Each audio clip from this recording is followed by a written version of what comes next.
In today's Consumer Alert, Americans received 4 billion robocalls in May. That's according to the spam blocking app YouMail. And as Christine Lazar shows us, scammers are now getting around the federal regulations that were supposed to crack down on robocalls. The caller ID came through as Chase Bank, so Joanna Gans wasn't caught off guard when the person on the line said there was suspicious activity on her account.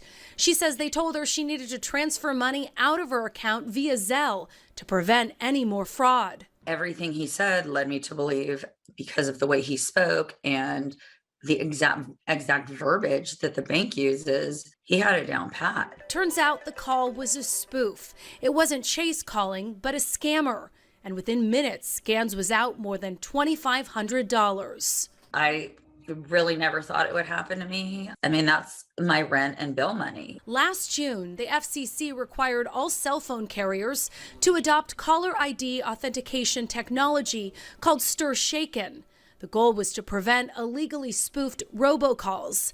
But since then, the number of robocalls getting through to consumers has risen back to the level they were before the regulation. The problem is the bad guys aren't sitting still. Instead of just making up phone numbers, they're getting real phone numbers. And now their real phone numbers are authenticated, they look like they're good, and they get through. Alex Quilici is the CEO of YouMail, a robocall blocking app. He says technology like StirShaken isn't enough to crack down on spam calls. He says we also need more enforcement. You want enforcement to go not only after the bad guys, but some of the carriers that are supporting them. We did reach out to Gans's bank, Chase, and a spokesperson tells me because she authorized the transfer, the bank will not return her money. They also said the bank will never call you and ask for your personal information. They will only ask for that if it's you who called them.